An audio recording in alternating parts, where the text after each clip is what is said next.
What's cracking, y'all? You are now watching Boo TV. Appreciate you for stopping in. Like, comment, subscribe, hit the bell, stay notified, and let's get into the topic for today. What's cracking, what's cracking, what's cracking? This video recommended to us from a longtime subscriber and supporter. I'm going to mess your name up. My apologies. Nico Hanshabusuno, 1028, said, basically stumbled upon this, the truth about Bird and Magic's finals matchup, which goes over the circumstances that affected their outcomes, and thought it wouldn't hurt to put it on your radar. Have a good one. Appreciate you. Thank you so much. It is now on my radar. I am here for it, and you have a great one as well. Let's get into it. Maybe I'll find out some new information that I didn't know before to give more story to the outcomes of when these guys actually matched up and how it all happened with more detail. Let's get into it. Some retro gaming music here.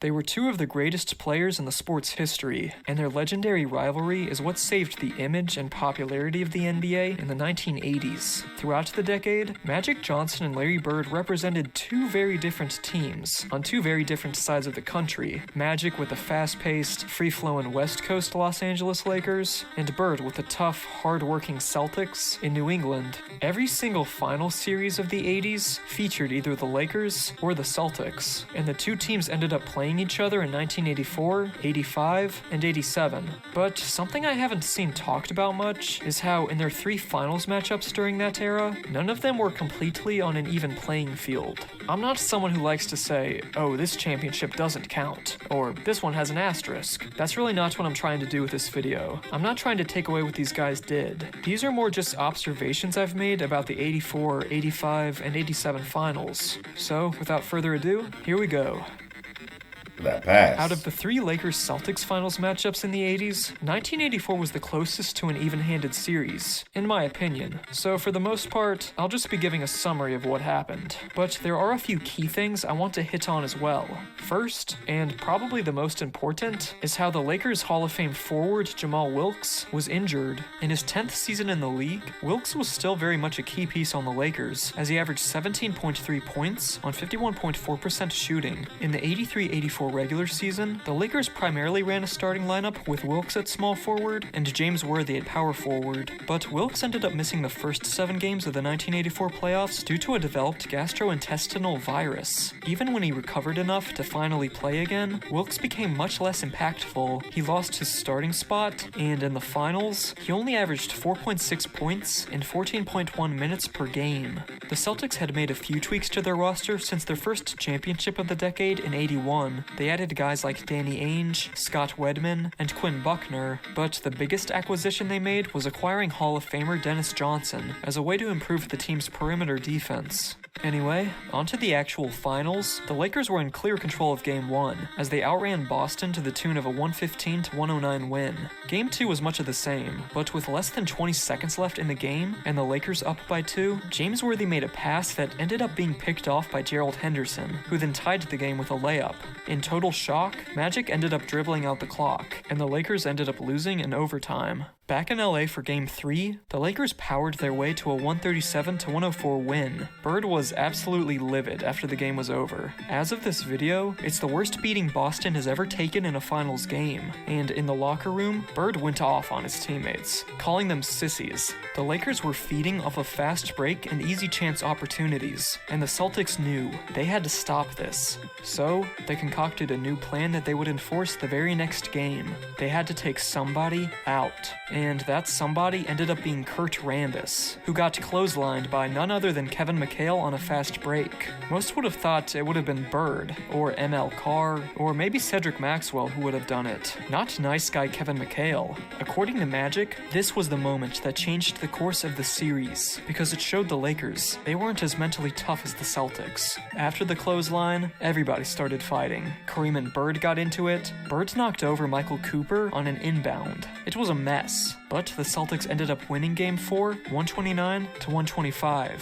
They also won Game 5, 121-103, in what has now been dubbed as the infamous AC game, a game where the temperature in the Boston Garden reached 97 degrees. Kareem needed to use an oxygen tank when he was on the sidelines. A popular conspiracy theory is that Red Auerbach wanted to smoke out the Lakers, who were used to playing in the air-conditioned Forum, but from the accounts I've read, the Boston Garden never had AC to begin with, so there was nothing to turn off. Pat Riley didn't accuse Auerbach of the heat on the court, but he did accuse Auerbach of turning up the heat in the Lakers' locker room. But I haven't been able to find much information about that specifically. Either way, I do think it's unfortunate that an outside factor ended up affecting a pivotal game like that. The Lakers ended up winning Game 6, and the Celtics ended up winning Game 7 to take home the 1984 championship. But something very interesting about the 1984 finals is a quote from Larry Bird, where he says that David Stern rigged Game 6 against the Celtics to push the series to 7.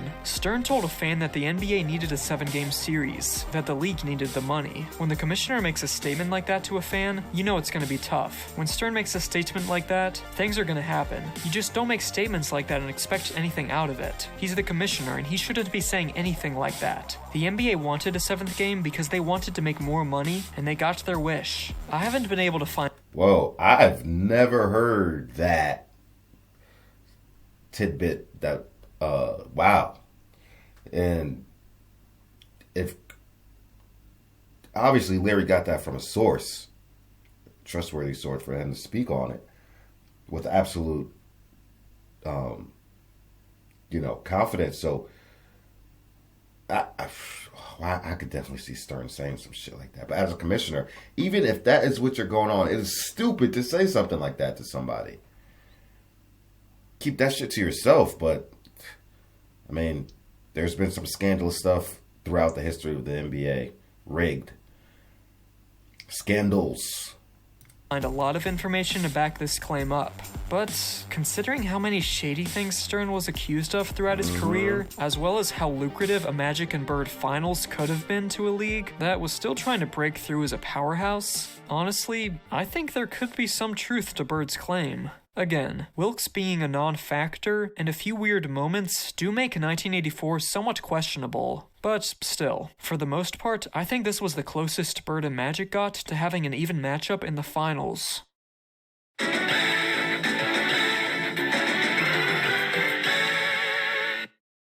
1985 saw a few changes to the Lakers and Celtics rosters. Jamal Wilkes continued to struggle coming back from injury, and by the time the playoffs came around, he didn't even play. The Celtics traded away Gerald Henderson, which in turn made Danny Ainge the starting shooting guard, but probably the biggest change in the 1985 season was the decline of Cedric Maxwell. After earning a new contract in the offseason, Maxwell arrived at the first Celtics training camp session and said, "Career's over, boys. Slam the books. I got my money." And then when the season began, before a game against the Cleveland Cavaliers, Max was quoted as saying, "You're on your own, fellas. I don't do JV games. I'm saving myself for the varsity." Now, Maxwell was a very jokey player, but these specific jokes struck a bad chord with Larry Bird. In the book, When the Game Was Ours, Bird had this to say about Maxwell in 1985. "That kind of negativity really bothered me. We were trying to win back-to-back, something no one had done in 15 years, and Max is talking about lying down on us." Later that season in February, Maxwell ended up tearing cartilage in his knee. Bird wanted Maxwell to play through his injury, something the hick from French Lick did quite a bit throughout his career. In fact, most of the time, Bird never told anyone he had an injury, something that would come back to bite him later on in his career. But back to Cedric Maxwell, he ended up losing his starting spot to Kevin McHale in the 1985 playoffs. And in total, he put up just 3.8 points and 11.9 minutes per game in that postseason. Since the end of March, Bird had been playing with an injured elbow that affected the rotation in his shooting form. He had it drained and was even considering getting surgery, but doctors warned it was a sensitive area and could potentially lead to permanent nerve damage. So, Bird decided to play through it. The Celtics would finish the season 63-19 and powered their way through the Cavs, the Pistons, and met up with the 76ers in the East Finals. After taking a commanding 3-0 series lead, Bird had an off night in Game Game 4, when he scored 14 points on 26.7% shooting. He also struggled in Game 5, scoring 17 points on 33.3% shooting. Most people didn't find out until November, but Bird was actually playing with an injured index finger on his shooting hand. As the story goes, after taking a 2-0 lead, Bird decided to celebrate by heading down to the now defunct Chelsea's bar for a round of drinks. But that night, Bird, allegedly, got into a bar fight with an off-duty bartender, who also just so happened to be a former offensive lineman. The man claimed he was sucker punched by Bird, but the details surrounding this incident are very hard to come by. The case was ultimately settled out of court, but regardless of what went down, Bird's finger would be swollen for the rest of the '85 postseason. He had actually broken a knuckle and seriously injured the very same finger in high school. Listen, we got some hardcore Larry Bird fans. We got some hardcore Celtics fan here. We got a bunch of people that are from Boston and the area. Do you have any more details on this Larry Bird bar fight or outside the bar fight, whatever it was? Please let me know. I never heard that before.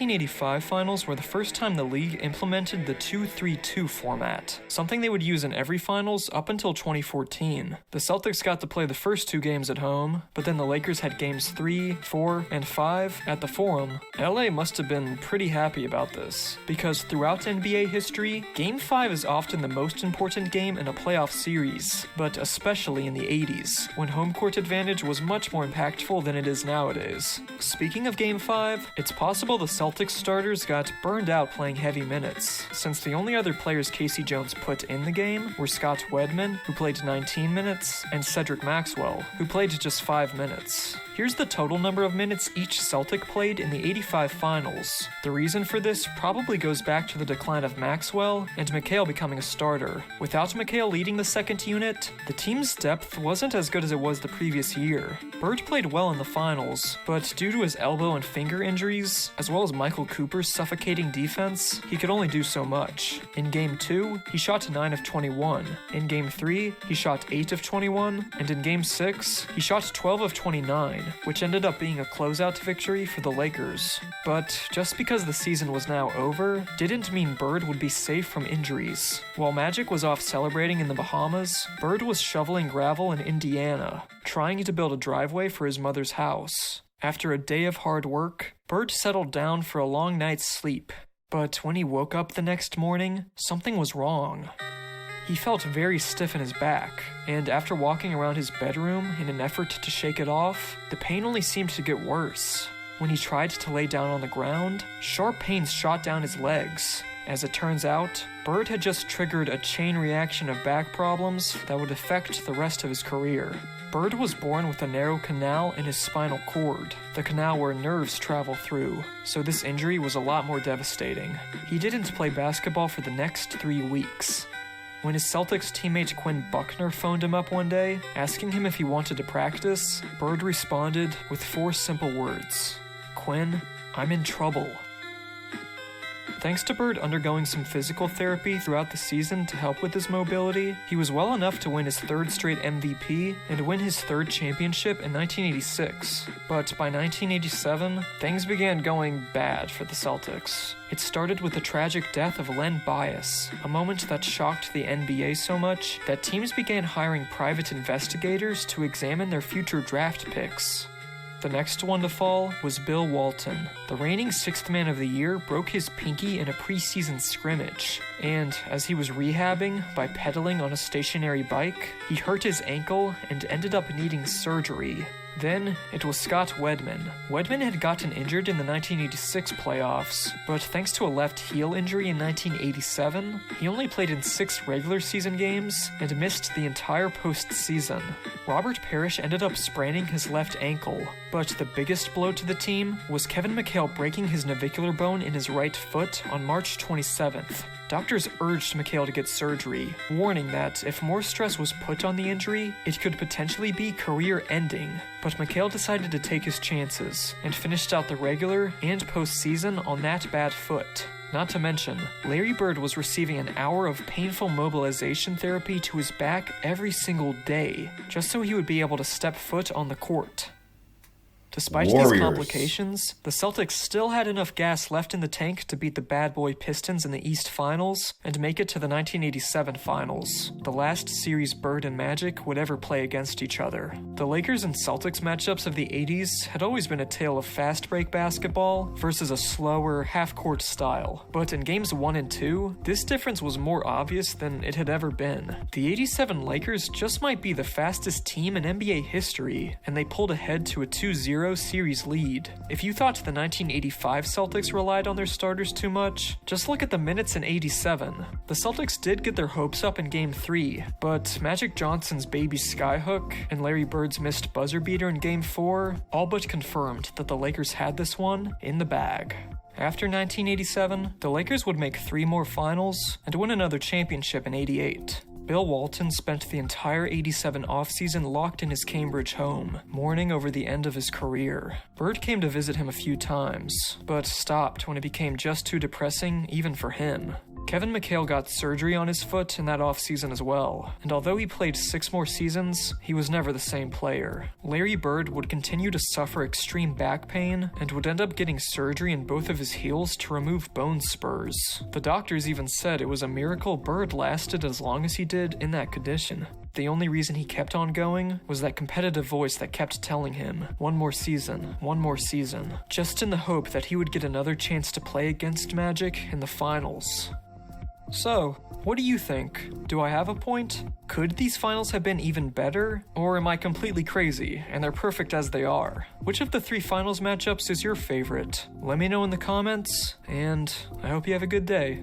Take care. Yeah, so I knew about the injuries the Celtics were having mounting as the 80s drew deeper into the decade, and but you know, hearing it again, like as he's going player by player by player, and I was just like, oh. And like I said, it's still a miracle that these guys are able to march all the way back to the finals. And you know what? Jeez, it's just every time I just constantly get reminded. Not that I need reminders. Like I understand, I know the history, how players used to just grind and play through everything, but it's just so different now, man. The amount of willpower these guys had, the heart these guys had to get out there and play, knowing that, hey, man, it's now or never. If I can get out there, I'm gonna get out there and contribute. But yeah, a lot of details, like, and then even for the injuries, like I knew about the injuries, but he elaborated more on the injuries in this video to a degree that gave me even more understanding that I didn't have before. I pretty much knew all the Larry Bird injury. Well, see, I didn't know about that damn bar. Yeah, give me more information on that bar fight. If you could provide more clarity, if you could debunk it. I feel like people that actually live in Boston, like, and grew up watching this team play, like, could really add more information, because y'all were there. Y'all know what happened. Y'all know what's real. Y'all know what's not real. Let me know. Let me know. It definitely seems like how he laid it out here, especially in those last 2 matchups, it definitely seems like the Lakers had a better bit of health, especially that last one. But hey, man, it's how it is sometimes. It takes a lot of luck sometimes to win a championship, or a little bit of luck, and you're gonna need some health working in your favor. Y'all let me know what you think about it. Check out our Larry Bird playlist. Check out our Boston Celtics playlist. Check out our Lakers playlist. 80s Celtics, 80s Lakers playlist. Like, comment, subscribe, hit the bell, stay notified. Again, I appreciate you for the recommendation. I'm going to mess your name up, but Nico Hanshabutsuno 1028. Much love. Be well. And to everybody else, take care. Peace.